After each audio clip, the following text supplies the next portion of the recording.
Hi, Maria. Did you? There you are. Oh, Hi, good. how are How are you? you? Oh my, I'm good. You must have had an Exhausting but exhausting good. day It is a good or work. tired when you feel like you are trying to fight back and make things better. Let's talk about that. I said, first of all, I put up your speech on my Instagram page last night. First of all, I was super excited for you. I was super excited for all of us. And I said before you came on, I said, I always try to talk about people who rise above the noise, but you rose above the noise and you made noise in a good way. And so I loved your passion. I loved your firmness. I loved your fire. I loved what you said about your mom. I'm a fellow Catholic.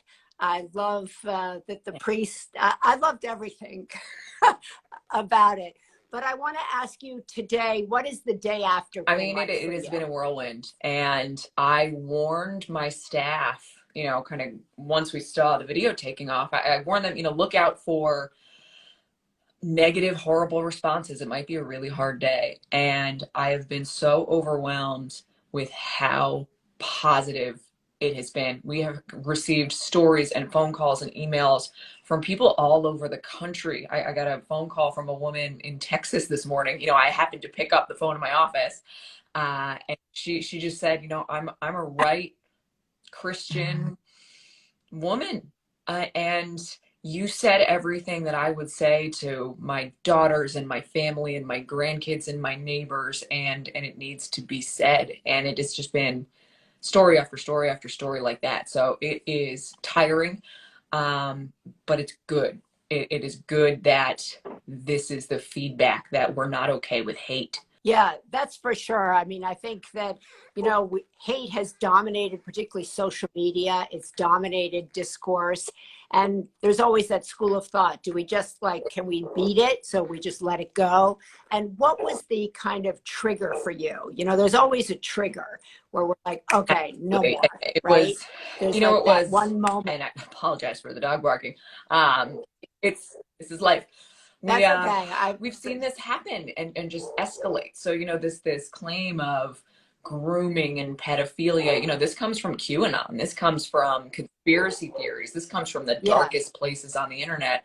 But it's been pulled forward by one of our major parties and used to target and marginalize already marginalized kids and people in the LGBTQ community, and frankly, Yeah. anybody who stands with them. So this has been escalating. Senator Lana Tice, who was the one who sent out the fundraising email about me, she gave an invocation on the Senate floor. Yeah, Yeah. and I using wrote the guise about of like, prayer to spew hate. And I walked out, and apparently that is what led her to send out a fundraising email full of. I want to just say the email that Mallory's talking about, really does talks about you as a progressive social media troll, which I mean, who are outraged that they can't groom and sexualize kindergartners or that 8-year-olds are responsible for slavery. They believe. Has No, she said no. anything to you, And Mallory? what a Is that horrible thing for a mother to say to another nothing? mother. When I gave my speech, she wouldn't even look at me. Yeah. She turned the back. I looked at the back of her head the whole time. And if you haven't seen her since, She nothing walked from off her the floor staff, right after nothing. session today. She put out a statement accusing me of using this to fundraise, and that she's going to go back to defending Michigan parents. So she's doubling down. I loved that you really doubled down. And I encourage people who have not heard this speech. I put it up yesterday or last night. You can also read it. I think it's very powerful to read. Sometimes you see something or hear, feel something differently. But I loved what Mallory said. She goes, so who am I? I know exactly who I am. And I think this is a question for all of us. Who are you? What do you stand for? And she said, I am a straight, white, Christian, married, suburban mom who knows that the very notion that learning about slavery or redefining or systemic racism somehow means that children are being taught to feel bad or hate themselves because they are white is absolute nonsense.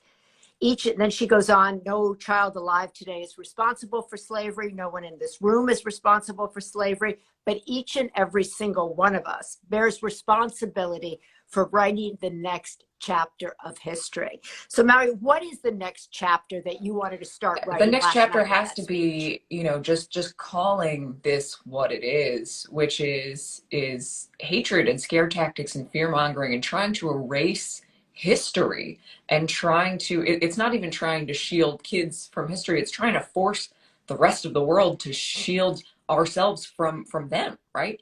And it's not okay. So my Right. hope is the next chapter is that there's people like me who are frankly comfortable, who are okay. I'm not targeted and marginalized, who are taking our own definition back, redefining who we are and saying it loudly, and standing up with people who are marginalized, because that is the only way that this stops.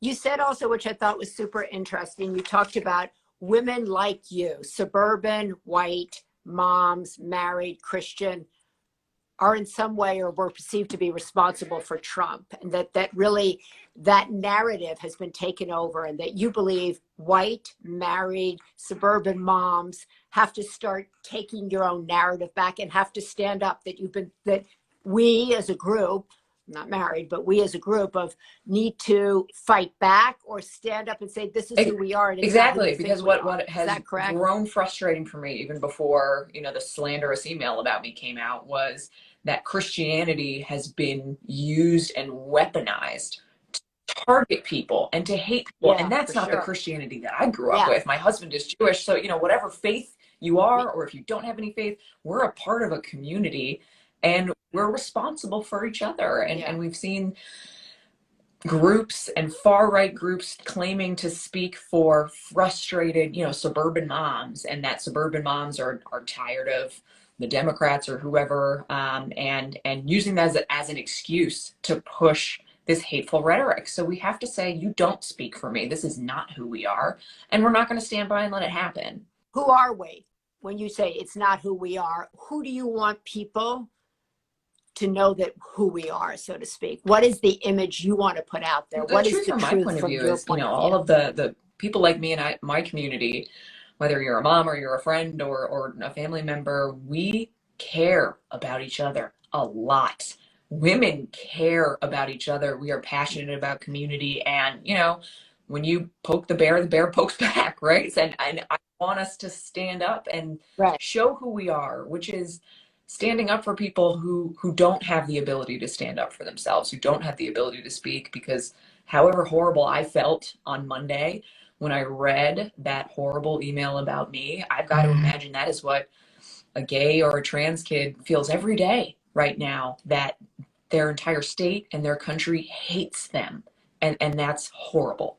What did you feel kind of just when you kind of step back from your public life and just as a woman, as a mom, as a daughter, when you read that about you, you said, like just you, Mallory, what did that make you Yeah, I mean, feel at, like at when you first I read that? was I was horrified. I was horrified by just how vile and frankly easy it was. How easy it was for her to send an email about me with no basis in fact, and no, doesn't seem to be a care of what happens, what are the consequences, what's going to happen if somebody reads this and takes it seriously. We saw what happened in DC at Comet Ping Pong when somebody believed, Yeah. this QAnon pedophilia lie and opened fire in a pizza place. So, I grappled with that. And then I talked to my mom. Um, and I had to talk her off of the ledge, as most moms, because, I might be a state senator now, but she's still my mom, and she wants to find who says this and Yeah, yeah, and yeah. and fight back. But I talked to her today, and she said she cried, because why would somebody say this about anybody, and thinking about not only me but my daughter, her granddaughter, and how do you show up and keep doing it? What did your She mom say about your speech? she's really proud. Especially I think having sat with it for a day. I think the initial reaction was more her being shocked by what started it in the first place. But she said today, she Yeah. took a step back, and she said her first instinct was for the mama bear claws to come out. But then she said she retracted them because she realized she raised a daughter who doesn't need somebody to fight for her. She raised a daughter who fights for herself and for others, and it's a pretty damn proud moment. Oh my God, that just gave me goosebumps. She raised, let's Yeah, do a mom. shout out to your mom. That is that I had a mom like that, and I my hope is that people all have somebody in their life. If they don't have their mom, sometimes it's a grandma or somebody in your life who teaches you how to stand up for yourself, teaches you when and how to fight. We all need allies, right? But I think to have your mom say that, or for you to feel that, for you to feel that your mother raised a woman who knows how to fight for herself, who knows how to stand up for herself, has got to be a really personal moment of triumph for you, or It is, deeply you know, emotional because moment. we didn't have everything. We also weren't struggling. You know, my mom got divorced. My mom got remarried. My mom was always a working mom. You know, she worked real estate and she worked every kind of odd job she could find with three kids and then four kids with her second marriage. Um, and I know now that I'm a mom myself, I know how hard that had to be. Are you spending enough time with your kids? Are you working enough? How do you find that balance? Mhm. And it meant a lot. It meant a lot to see how hard she worked for us and how she always put us in situations like taking us to the soup kitchen, you know, which she started taking me to when I was 10, Yeah.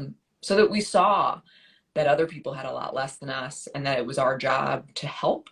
When you say it's our job to help, I was raised by people who were like that.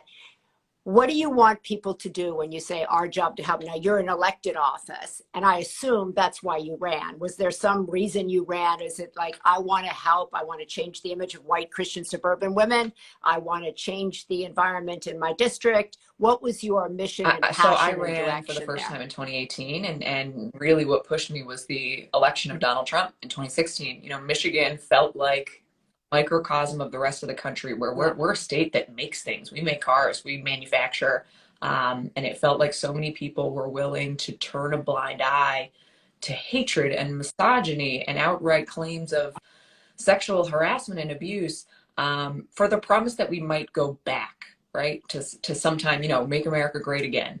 And that was heartbreaking for me. So I didn't know what to do the day after. So I Googled how to run for office, and figured, you know, we need people who don't lead based on hate and putting other people down.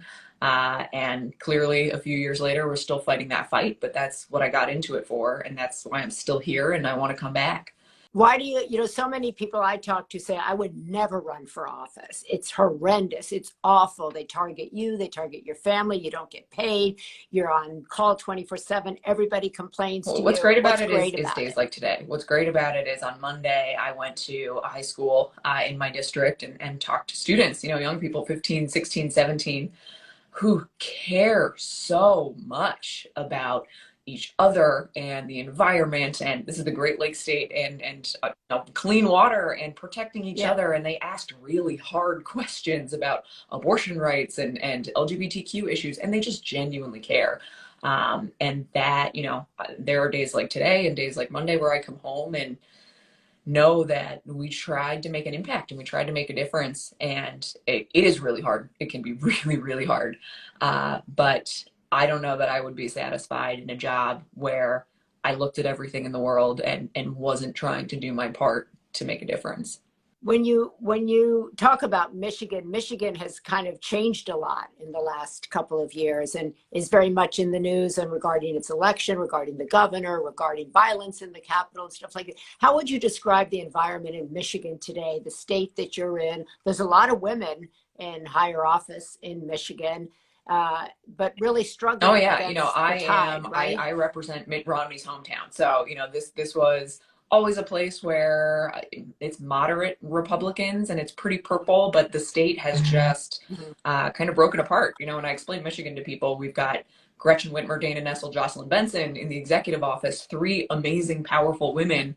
And we're also a state that has more homegrown extremist militia activity than probably any other state in the country. And it's how do you bridge this divide? I Wow. mean, we knew when we saw the footage of January 6th, it wasn't a surprise to us because we had that at our state capitol. We had armed gunmen come into the Senate chambers and were actually sitting fully armed above my head, threatening us. And that's where we're at in Michigan right now. But I know that there are more people in the state who don't feel comfortable with hatred and violence and trying to bully your way into getting what you want.